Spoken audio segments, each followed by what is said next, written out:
Rieccoci a Primus Inter Pares, consueto appuntamento settimanale del mercoledì del gruppo TV7. Ospiti questa sera, li avete già visti, Carlo e Giorgio. Stiamo trattando con loro e stiamo parlando con loro più che trattando, anzi la loro, sì, perché non trattare, stavo pensando già alla domanda calcio che volevo mercato, farvi. La loro storia come è nata. Allora, eravamo nel ragionamento, Giorgio, del dialetto che vi siete trasformati nel fare i vostri spettacoli un attimino. Nella domanda, cioè nella spiegazione che stavi dando, aggiungo: la qualità è anche migliorata andando verso l'italiano? Cioè la domanda è il senso, il contenuto. Prima magari vi trovavate, facevate lo sketch, era uno sketch che nasceva simpatico, nasceva senza una determinata professionalità. Poi col tempo, che è diventato il vostro lavoro, siete migliorati. Nel migliorare, è migliorata anche la qualità del contenuto, con dei sensi della vita, con dei sensi politici, con altri sensi, metteteli come volete? Ma no, sì, è migliorato, non so se è migliorato, si è trasformato, questo sicuramente, perché, come dicevamo prima, noi amiamo i nostri personaggi, il nostro passato, mica si rinnega, anzi ogni tanto lo rispolveriamo. È chiaro che però hai delle esigenze diverse, cambi, ti trasformi, appunto, la vita cambia, magari anche, ti evolvi anche come essere umano, come persona. Fermo lì, c'è una telefonata. Pronto, buonasera, con chi parliamo, da dove? Buonasera, sono Stefano da Padova. Stefano chi? Sono un amico di Carlo Giorgio e un amico del conduttore. Ah, adesso ho capito, Stefano Trevisanello. Mi sembrava. Sbaglio, Stefano? Ciao Giorgio, non potevo mancare. No, non potevi, no, lo sai che dalla voce al telefono non ti avevo riconosciuto. Quando mi hai detto Stefano, però avevo una voce un po' mentre lo studio era un po' diversa. Prego, grazie della telefonata, Stefano, prego. Niente, volevo salutare Carlo e Giorgio, fare loro i complimenti perché tengono in alto il nome della nostra isola. E devo dire che sabato non mancherò come al solito quando vengono a Padova, perché mi fanno sentire a casa quando vado ad ascoltarli. Bene. Grazie Stefano. Stefano, grazie. Allora ci vediamo sabato tu. Vi eravate messi d'accordo con la telefonata? No. Stefano, un saluto, un abbraccio, diffondi il verbo, porta gente sabato sera. Barattino! Va bene, grazie Stefano Trevisanello. Ciao. Grazie, ricordiamo Stefano che saluto che la Monica, colgo l'occasione per salutare la Monica, ricordo che Stefano è anche un nostro ospite spesso nelle trasmissioni sportive, perché lui è stato un grande calciatore di Padova, Venezia, Verona, chi più ne ha ne metta. Prego, nel concetto del... No, stavo semplicemente dicendo appunto che ovviamente ci si evolve, ci hanno altre esigenze e quindi magari dopo da una certa forma espressiva con i personaggi magari siamo passati a mettere più in secondo piano il personaggio anche travestito, perché in realtà abbiamo fatto un passaggio stilizzandoli, no? Solo con un oggetto il personaggio, accennandolo, e poi invece passando ad argomenti un po' più prima durante la pubblicità, Carlo, avete parlato che oggi chi viene allo spettacolo, e voi ormai lo spettacolo è quasi completamente in italiano, non si accorge, mi dicevate prima durante la pubblicità, vuoi spiegarlo meglio tu, Giorgio o Carlo? Carlo. Ma no, dicevamo che questa trasformazione... Adesso lui sta parlando italiano. Io sto parlando italiano, no, sto parlando in dialetto. Ma in effetti perché lui ha un accento No, scherziamo sul fatto che noi ormai da un pezzo facciamo questi spettacoli che sono praticamente in italiano e volutamente esportabili in tutta Italia.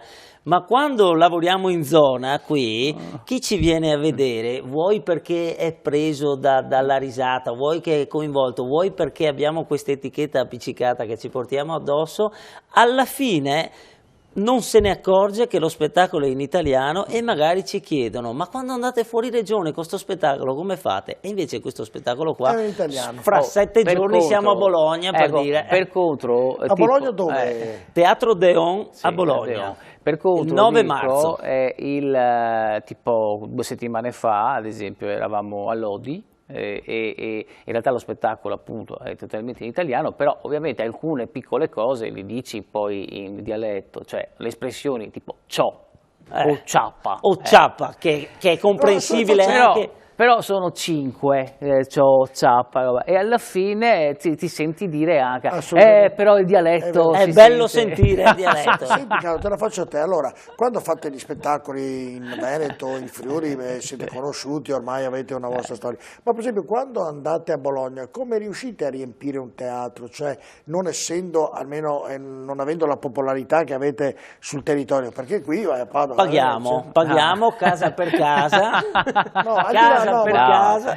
No, Il perché lavoro è un lavoro, cioè nel senso non è che si riempie dappertutto, però comunque è un lavoro che viene fatto dal nostro staff, coordinato con altre persone, e si cerca in tutti i modi di diffondere. Tipo andando ospiti a trasmissioni televisive per dire che se sarà a Padova piuttosto che a Bologna o a Mantova. Ecco. Beh, a Bologna non ci vedono, e quindi stasera ci vedono a Bologna, ci vedono in Lazio, in Campania, quindi ci vedono. E quindi in come zone. si fa? Si fa così, amici bolognesi, il 9 marzo Carlo e Giorgio saranno al Teatro Deon di Bologna alle ore 21. Ecco, 21. si fa anche così. Sì.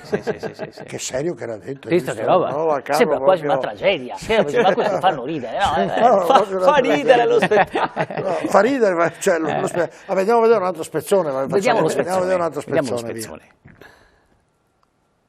Col telefonino non siamo mai soli! È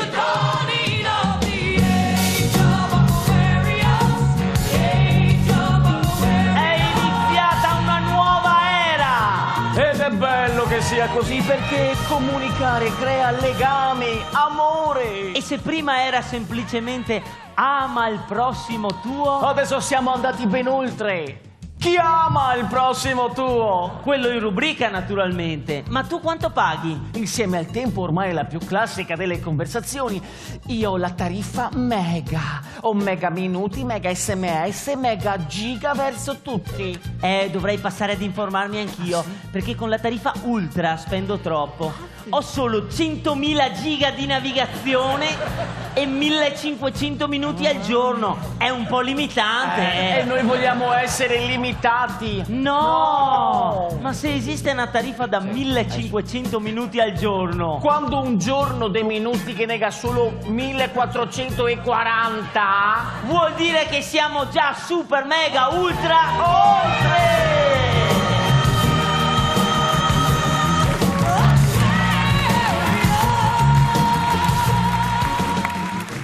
e possiamo comunicare ovunque. Per strada! Ma quanta gente incrociamo che sta parlando al cellulare, no? O quello che magari ti viene avanti con le mani in tasca e all'improvviso si mette a urlare. Ma si vergogni, non eravamo d'accordo così. E pensi, speriamo abbia l'auricolare, perché una volta questi metteva in manicomio.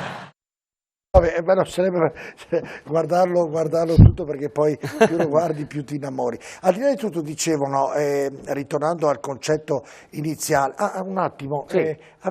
Siete mai ritornati un giorno così per gioco a Murano, nella vostra isola, a fare uno spettacolo? Sì, A fare un po' d'anni fa, però... È da qualche anno che non facciamo più sì. uno spettacolo a Murano. Sì, l'abbiamo fatto. La Prima volta sì. che siamo tornati a Murano a fare uno spettacolo l'abbiamo fatto in Campo San Donato, dove c'è la chiesa. Certo. Era da tantissimo che non tornavamo e l'entusiasmo era talmente tanto che c'era gente persino sui tetti delle case. Beh, immagino, credo sia stata anche una bella, voi moranesi nativi dell'isola, sia stata una bella soddisfazione ritornarci a fare lo spettacolo. Sì. Adesso da un po' che, a parte per andare a trovare i genitori, sì. Però spettacolo a Murano è da un po' di anni che non lo E avete si fa intenzione più. magari un giorno che potrebbe essere che un evento, Non dico, si sa mai. Ormai non si sa mai. insomma, il vostro Beh, so potrebbe che stanno ultimando i restauri del teatrino dove abbiamo iniziato, per cui non si sa mai. magari l'inaugurazione può essere chi lo sa. Chi lo sa. Nel ritornare, sabato siete al Verdi, poi a Bologna. Quando entrate o quando vedete a pochi minuti dallo spettacolo che il teatro è pieno, che emozione provate? Cosa vedete tra di voi? Beh, già una grande soddisfazione, perché delle volte andiamo ad ascoltare da dietro il sipario, per annusare il pubblico, per cui si sente il brusio. Cioè, non lo guardiamo perché ogni tanto c'è qualcuno che spia. Non si fa mai spiare. Andiamo ad ascoltare da dietro il sipario. Ma che emozione provate? No, Carlo? è una cosa che ci carica. Ti prende, ti dà. Perché se senti la gente chiacchierare, il brusio della gente, e senti che il teatro è pieno, ti dà carica. Ti dà proprio una carica positiva. E se invece, come magari è capitato, il teatro non è pieno, c'è meno gente, ti carica ancora di più, perché dici dai, dobbiamo far bene, dai, così. Non è che uno è più... mi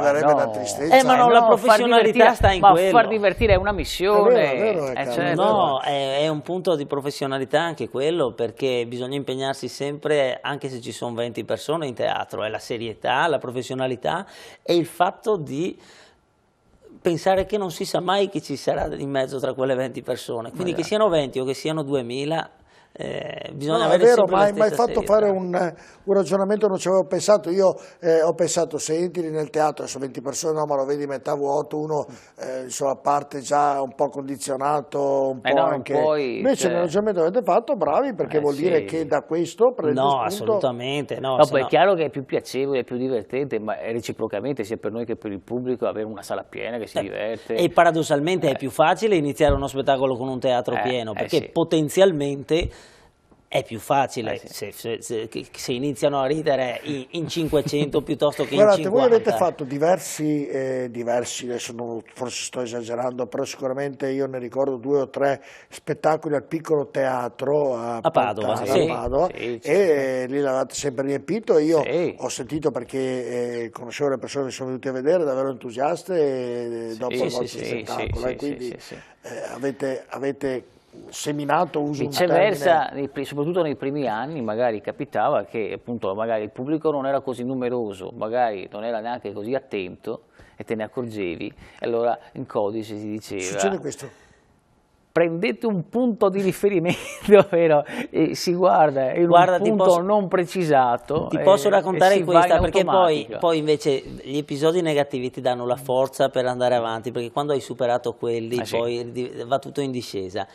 Tanti anni fa abbiamo iniziato uno spettacolo, era un pub, pizzeria, perché abbiamo iniziato in locali pubblici, anche tipo pub o pizzerie, e dove c'erano forse 15 spettatori, di cui 3-4 che giocavano a freccette, dandoci le spalle. Noi avevamo una pedanetta, un palchetto così, abbiamo iniziato lo spettacolo, per i primi 10 minuti questi qua che giocavano a freccette hanno continuato imperterriti a giocare a freccette. E mi ricordo che alla fine del primo sketch, che c'era uno stacchetto musicale, il nostro fonico ci ha guardato e sottovoce ci ha detto: se riuscite ad arrivare fino alla fine siete bravi, perché non so come facciate.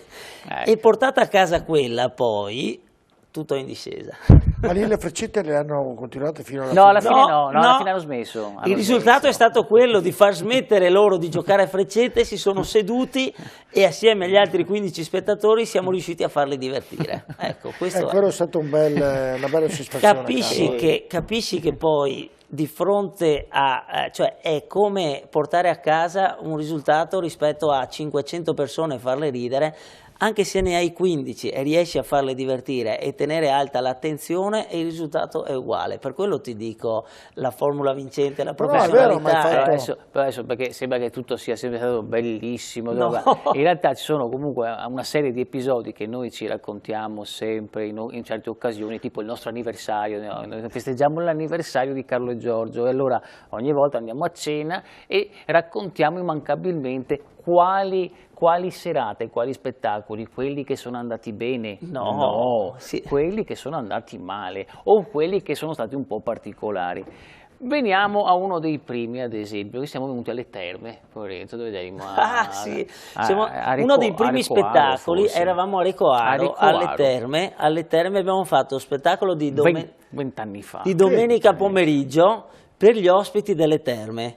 E la cosa che non capivamo è che in continuazione si alzava gente, andava via, ne arrivava altra e dicevamo ma non si stanno divertendo, non capivamo, no? Eravamo più giovani e inesperti. E noi cercavamo di tenere il ritmo, no? Incalzante. Il problema in realtà è che questi ospiti, per lo più anziani, anzi il 90% anziani, bevevano l'acqua quella del male, diuretica. E quindi avevano esigenza di alzarsi spesso e di andare. Quindi nessuno praticamente ha visto lo spettacolo dall'inizio alla fine, c'era questo via vai. Ma quando l'avete continuo. capito? Quando Alla ve l'hanno fine. detto? Alla fine dicevamo ma perché sti qua si alzavano, non si divertivano? No, è che dovevano alzarsi perché dovevano andare alla toilette. Senti Giorgio, avete fatto, abbiamo visto prima nella presentazione molti personaggi, quello che ricordate con più simpatia, se me ne fate un pezzettino ora magari tutti e due, ricordate uno in modo particolare, che vi siete affezionati ovviamente in tutti i personaggi che avete fatti, credo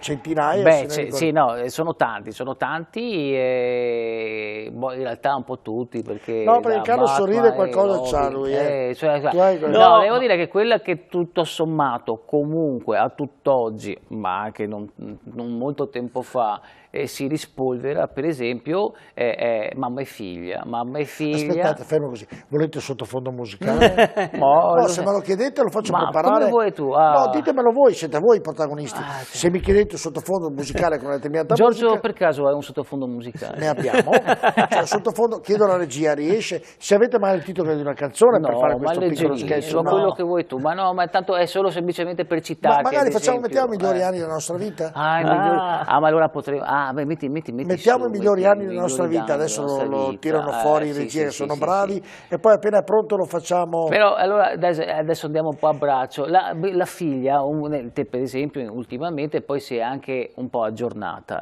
aggiornata al linguaggio di oggi. Il linguaggio di questo oggi. È uno sketch? No, è un pezzettino, un attimo così, aspettiamo la musica. Aspettiamo la musica, raccontiamo, arriva il tempo di trovarla, poveri. Poi voi ragionate, poi la regia sarebbe come Giorgio inventi. Questa è la tecnologia, questo è il bene e il male della tecnologia. Il bene e il male della tecnologia, perché la nostra regia è una regia giovane, loro hanno musica moderna, non si ricordano naturalmente di la musica, Zero, il sottofondo, se fossimo ad uno spettacolo dal vivo nostro, la faresti tu adesso. Quelle sedie un po' particolari che ho visto per lo spettacolo, dove le avete prese? Quella è una bellissima scenografia. C'è una ditta che però non faremo pubblicità. Che si apre e si chiude. Ma anche tutto il resto della scenografia si apre e si chiude. Ma qui mi rifaccio a quel finale che non possiamo svelare e che in realtà, perdonami il gioco di parole, svela di cosa è fatta la scenografia. Ecco così. Allora, dalla regia mi dicono che hanno i migliori anni della nostra vita, quindi fate uno sketch. Chi lo sa? Prego, i migliori anni della nostra vita. Adesso. Andiamo. Sentiamo un po'. Parlavi di personaggi. Adesso arriva il tempo che i personaggi che avete fatto e non dell'ultimo spettacolo. No, sentiamo. Ma questo è l'originale, questo. Questo è l'originale. Era per ricordare il titolo del nostro. Allora facciamo così, visto che ripercorre i migliori anni nella nostra vita. Allora, noi i personaggi principali abbiamo fatto Batman, per esempio, e Batman cosa direbbe? Batman e Robin. Ma cosa direbbe Batman adesso? Batman cosa direbbe di cosa? Robin direbbe Batman, dove sei? So qua!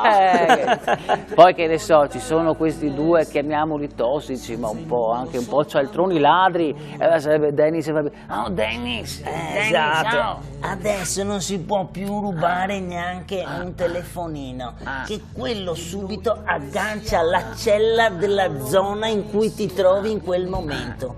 Qua ci si ritrova in cella ancora prima che ti becchino. E poi adesso non ci si può fidare qua di questa tecnologia. Adesso, con questo biglietto elettronico, noi altri, è il filtrin, come se lo facciamo. Io ho visto anche vestiti da donna. Facevamo la mamma e la figlia adolescente. La mamma e la figlia che appunto si è anche un po' aggiornata recentemente. E che gli dice, per esempio, non sta mica rispondendo, Riosa. Mamma, stai scialla, Che dice alla figlia che deve andare a catechismo e la figlia gli risponde appunto stai scialla, perché c'è tutto un linguaggio che simpatico. Hashtag non vado a catechismo. Volevo dire, la musica è adatta perché sono stati i migliori anni della vostra vita quello che avete fatto. Best is yet to come, cioè il meglio per noi deve ancora arrivare. Però guardando all'indietro, poi guarderemo che in avanti, però guardando all'indietro sono stati anni belli?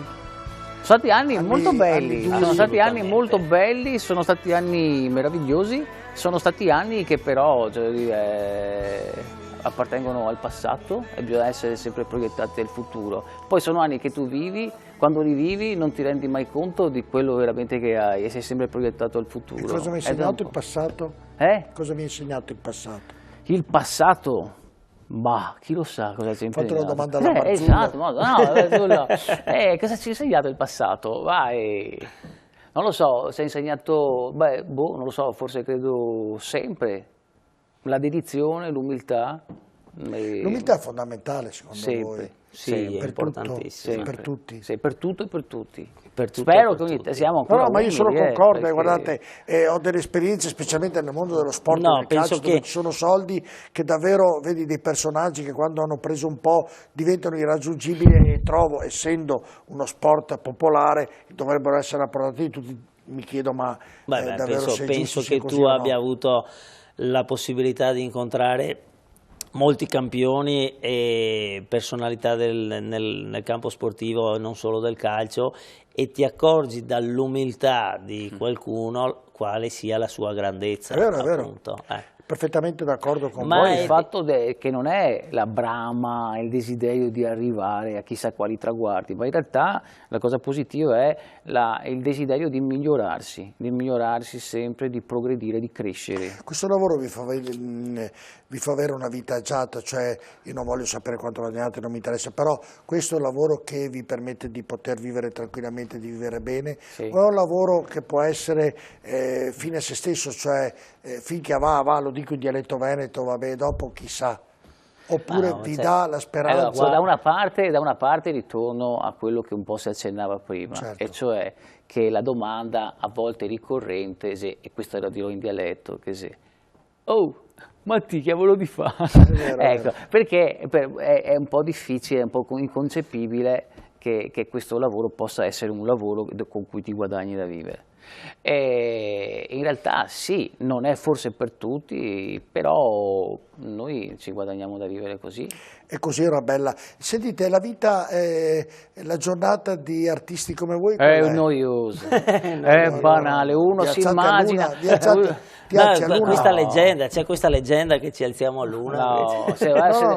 Allora, sai cosa succede? Lo sapete, vi faccio un esempio. È venuto Sgarbi, abbiamo fatto una trasmissione qui, poi si è divertito, il terrore era i vinti Sgarbi, cosa dici? Poi lui è venuto, alla fine mi ha detto ciao Vecchio, in dialetto veneto, mi ha detto senti, ne facciamo una che la settimana prossima, anzi a fine settimana abbiamo spostato tutta la regia, i tecnici e tutto, abbiamo fatto al Palazzo della Ragione a Padova, eravamo io e lui, dunque un contorno davvero straordinario. E all'inizio, quando ho iniziato a parlare con lui e a cercare di fare l'intervista, ero molto timoroso, poi alla fine invece è venuto fuori che insomma l'umiltà era una cosa davvero straordinaria anche nell'uomo, che non ti sembra tale, ma lui il suo successo l'ha raggiunto per il casino tra virgolette che riesce a combinare. Certo.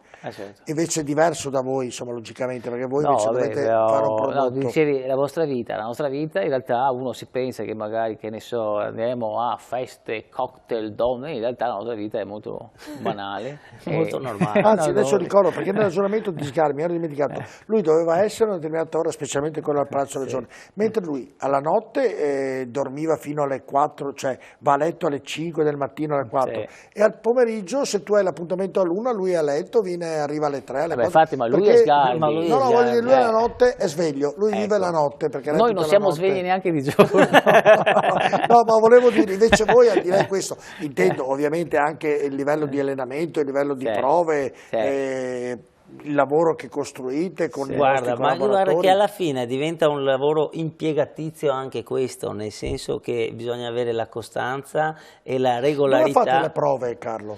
Le prove andiamo sempre a caccia di un teatro o sia parrocchiale, uno spazio che ci affittino o che abbiamo la fortuna di avere quasi gratuitamente, ma di solito cambiamo abbastanza spesso, insomma. Negli anni abbiamo cambiato vari posti. Non è facile trovare un posto. No, non è facile trovare un posto e non abbiamo la fortuna di avere un posto nostro per fare le prove, per cui dobbiamo sempre chiedere, insomma, nel comune di Venezia, insomma, qualche posto. Per poter fare le prove, perché presumo Sì, abbiamo sempre cambiato qualche posto, abbiamo la fortuna ultimamente di aver trovato qualche contatto, insomma, per avere uno o due posti. Soprattutto le prove quando bisogna proprio provare lo spettacolo, certo. E dunque con quando, le luci, quando la Giorgio, musica, la regia. allora preparate lo spettacolo, ci vuole tempo, avete lo staff che dà qualche consiglio, quando dite ok, questo va e basta, non ci mettiamo più le mani. No, questo non succede mai. No, vabbè, questo va. No, questo va, possiamo partire. No, e allora sta mentendo. No. Lui mente sapendo diciamo che c'è una data per forza che è fissata. Ma no, perché bisogna debutto, darsi delle scadenze. Di debutto. Perché bisogna darsi delle scadenze? Perché sennò uno va a oltranza. Per cui esiste un momento in cui si dice si parte e basta. Però poi si mette mano allo spettacolo perché di sera in sera c'è la battuta che non funziona piuttosto che un pezzettino che va anticipato o cambiato, eccetera, per cui si lavora. Però col passare degli anni, a dispetto dei primi anni, dei primi spettacoli, veramente negli ultimi 5-6 anni, in particolare con questo spettacolo, il lavoro di correzione è quasi continuo. Ecco, è tutto di testa vostra e cieco vostro, come abbiamo detto, però vi ispirate a qualche maestro, dico Proietti per dirne uno dei più importanti teatrali o qualcun altro, cioè copiate tra virgolette, non dico lo spettacolo ci mancherebbe, abbiamo capito che lo create e lo scrivete voi, però qualcosina rubacchiate di qua e di là oppure è tutto di farina vostra? Allora, no, c'è un codice. C'è un codice non scritto dei comici che dovrebbe essere dappertutto, non si ruba niente. E quindi per quanto consciamente no. Poi inconsciamente ognuno di noi poi fin da piccolo è cresciuto guardando un determinato comico, che ne so, tipo da piccoli, da subito abbiamo guardato tutti i film di Totò o Alberto Sordi, ecco, e tu cresci con questo, no? E poi negli anni ognuno ha i propri modelli. Io ho sentito a grandi Giorgio negli spettacoli che ho visto da Brignano ad altri, nel loro presentare o nella loro conclusione dello spettacolo dicono sempre, ringraziano, per esempio mi è venuto in mente Proietti perché per loro è stato un maestro. Brignano, Ma Brignano ha un percorso con Proietti proprio. Intendevo in questo senso, non nel copiare ovviamente gli spettacoli altrui. Se avete delle idee che vi vengono date da determinati maestri del mondo del cinema o del teatro o di non consciamente, forse involontariamente, consciamente sì, perché inevitabilmente comunque apprezzi un regista. Ecco, nel vostro spettacolo, Giorgio e Carlo, avete mai inserito anche una parte cantata? Sì, sempre, in ogni spettacolo ci sono almeno un paio di momenti cantati. A voglia, infatti si diceva prima nella scheda, c'è anche un CD. Abbiamo prodotto un CD, certo, anni fa, però c'è anche un CD. Mi dicono dalla regia che ci sono messaggi, chiamate.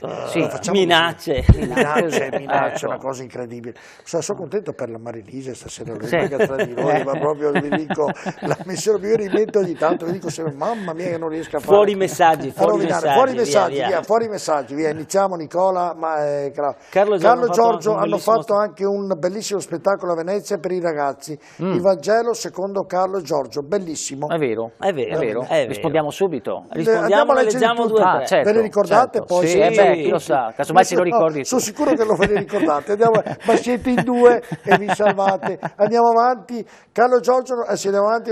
Siete dei grandi, vi adoro e vi auguro ancora più successo di quello che avete adesso. Un bacio, Sabina da Venezia. Salutiamo anche Sabina. Grazie Sabina. Andiamo avanti. Andiamo avanti. Allora, vi abbiamo visti al cinema Teatro Corso Mestre, siete eccezionali, simpaticissimi. Ci fate una battuta da drogati, per favore, bacioni da Gabri Lucia. Fermo, l'ultimo poi facciamo sì. passiamo solo l'ultimo. Nicola, andiamo con l'ultimo. Carlo, quando che si rigiocherà la misericordia? Questa è un'altra Perfetto, cosa. allora le ricordate? Facciamo così, non aiutarlo. Ti ricordi il primo? Il primo era lo spettacolo che abbiamo fatto a Venezia, sì, Non te lo sul ricordi Vangelo, più? sul Vangelo. Sì, per i bambini. Per i Sì, bambini, per i bambini. Vangelo. Prego, Sì, abbiamo è un progetto a cui abbiamo aderito subito appena ci hanno contattato, era l'anno tra l'altro della Misericordia, e per cui abbiamo voluto cercare a modo nostro di spiegare un po' il Vangelo ai ragazzi. Ai ragazzi delle scuole medie.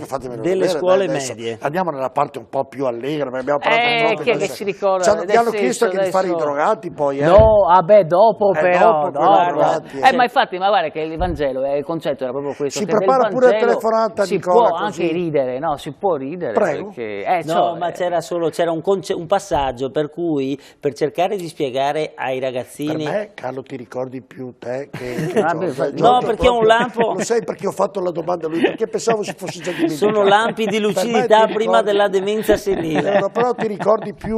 No, di c'era un Giorgio, passaggio per cui, per cercare di spiegare ai ragazzini delle medie quanto dovrebbe essere importante per loro Gesù, certo. paragoniamo Gesù a uno smartphone. Sì. E allora dicevamo: Gesù, tu sei come il mio smartphone, con sei te come il mio telefono. sei come il mio telefono. Con te mi diverto, tu... sempre con te, Gesù. Esatto. Tanto che mia mamma continua a dirmi: basta con sto Gesù, ci stai sempre attaccato, non senti che è incandescente, la generazione di oggi sta sempre al Gesù. Ecco. E allora che finiva poi sì, con il canto. No, ma paragonando No, se lo ricordo più. Gesù ad un cellulare, allora dice sì che il Vangelo parlerebbe la nostra lingua, no? Sì. E allora dice: in quei giorni Gesù...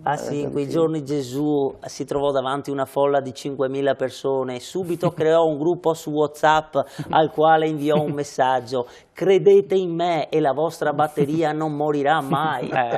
I drogati? I drogati l'abbiamo fatti prima. L'abbiamo fatti prima, dia un euro, dia un euro. Ecco. Li abbiamo fatti prima. E la poi terza cos'era? Misericordia, ve lo dico No, io. di Misericordia era un'altra cosa, perché poi personalmente avevo fatto... Una era di complimenti, avete detto i due, l'altra era di complimenti, che vi segue sempre, e l'ultima era la Misericordia. Sì, no, era un'altra cosa, perché la Misericordia è anche un palazzo dove si giocava a basket fino agli anni 70. Giocava la Reyer. Esatto. E io ho fatto un documentario sulla Misericordia, per questo. Ne parliamo in un'altra volta. Vi inviteremo ancora, però... e allora dice: quando giocherà ancora la Misericordia? Io vi invito ancora, però ci sentiamo telefonicamente noi. Ci mettiamo a forza. C'è la telefonata. Sentiamo che abbiamo in linea. Pronto, buonasera, con chi parliamo e da dove? Germano. Da dove, Germano? Dalla Germania. Germano, sono un amico di Carlo e Giorgio. Sì, ma da dove chiami, Germano? Da Mira. Da Mira. Prego, Germano. Mira. Prego. Mira. Prego. Vuoi la busta numero 1, la 2 o la 3?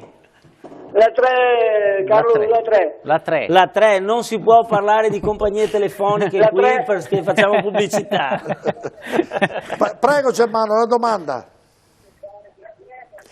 Però Germano gli stava spiegando, a casa gli stavano spiegando la battuta. No, le spiego perché Germano, se abbassi il televisore ci senti subito è meglio, perché è molto alto e quindi c'è un ritorno, e allora se lo abbassi ci senti meglio. Volevi fare la domanda a Carlo e Giorgio? Volevi dire qualcosa? Ok. Carlo e Giorgio, si ricorda...